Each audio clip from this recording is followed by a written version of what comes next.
sedang berada di depan makam Mbah Soleh ya, di Ampel, Surabaya. Bisa hidup 9 kali dan meninggal 9 kali, dan ini menjadi bukti, menjadi saksi hidup. Masya Allah, subhanallah.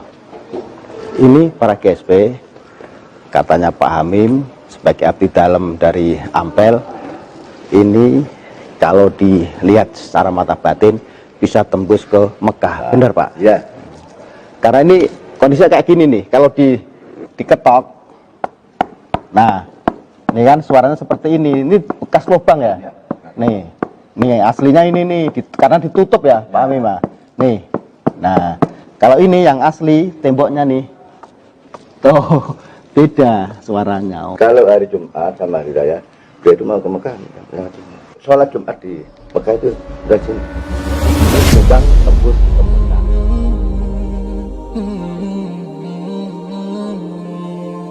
Saya punya istri saya, alhamdulillah, satu-satunya ya.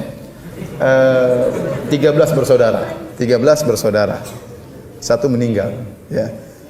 Dan yang bungsu, anak nomor 13, anak sial bukan ini.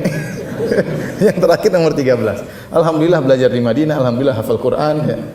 Ya, dibilang anak sial ya.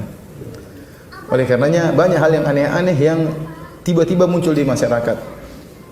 Saya baru kemarin pergi ke suatu kota di tanah air kita. Tiba-tiba saya diceritakan tentang suatu fenomena yang sangat aneh. Tentang suatu tempat, di situ ada namanya batu Quran. Barang siapa yang putar 7 kali, maka dia minta apa saja dikabulkan. Ya akhi, subhanallah ya. Ini kesyirikan. Yang mengatakan ini syirik adalah ulama Syafi'iyah seperti Al-Mikrizi.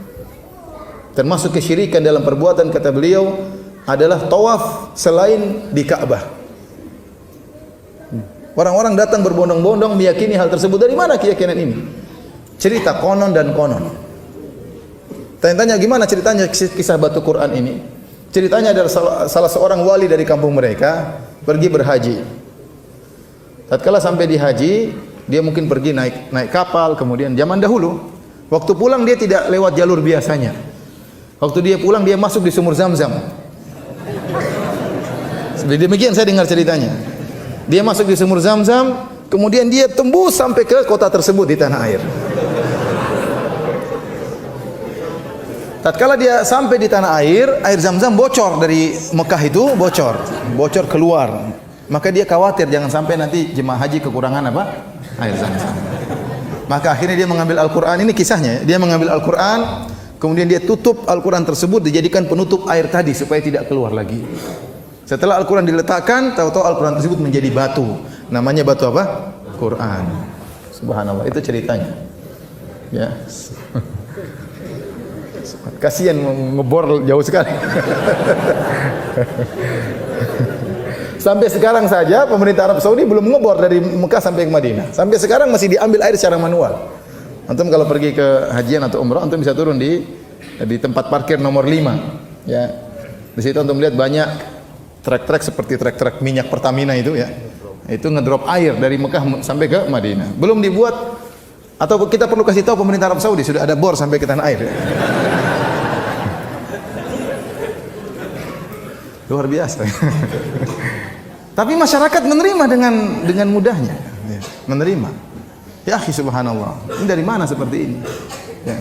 Kemudian kalau kita telusuri cerita tersebut, sekarang kita bilang cerita itu pasti tidak benar. Pasti tidak benar. Bagaimana kemudian orang ini menjadikan Al-Quran sebagai tutup air? Enggak kurang ajar seperti ini. Ya Al-Quran jadikan apa? Kan ada batu yang kenapa Al-Quran jadi tutup apa? Tutup air. Kemudian Al-Quran tersebut berubah jadi batu, menjadi benda yang lebih hina. Al-Quran mulia atau tidak? Kenapa dirubah jadi batu? Dikutukkah oleh Allah jadi batu? Al-Quran berubah jadi batu. Kemudian sebagian orang tawaf tersebut di situ pakai celana kolor saja, apa enggak kurang ajar? Tawaf di Al-Quran pakai celana kolor. Jadi kalau sudah sesat ditumpuk dengan kesesatan-kesesatan yang lain. Diyakini oleh masyarakat, datang ramai-ramai berbondong-bondong antri. Dari mana akidah seperti ini? Dan tidak ada orang berani mengingkari. Saya pun belum berani kalau ke sana mengingkari. Subhanallah, kasihan masyarakat. Harusnya ulama-ulama di sana berbicara, harusnya. Ya, harusnya ini kewajiban bagi mereka. Ya, kewajiban bagi mereka untuk mengingatkan.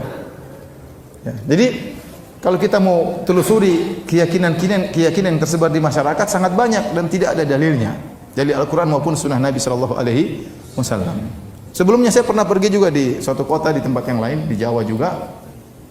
Ada 3 gentong besar di suatu masjid besar terkenal, orang datang ramai-ramai sana. 3 gentong besar ini sekitar belasan tahun yang lalu saya ke sana. Ada 3 gentong besar, anak-anak datang kemudian diusap-usap dari air tersebut. Ya, air mungkin gentongnya sudah berlumut dan macam-macamnya. Saya tanya kenapa begitu? Katanya ada sambung ke sumur Zam-Zam. Subhanallah. Ini proyek luar biasa, triliunan ini. Antum bayangkan bikin lobang dari Jawa ke Mekah itu apa enggak triliunan itu? Bisa habis apa namanya? Anggaran negara. Baik, hadirin dan hadirat yang dirahmati Allah Subhanahu wa taala. Jadi yang berhak berbicara tentang akidah adalah Allah dan Rasulnya, terutama tentang sifat-sifat Allah Subhanahu wa taala. Kata Imam Ahmad rahimahullahu taala, la yusafullahu illa bima wasafa bihi nafsuhu wa bima wasafa bihi rasuluhu.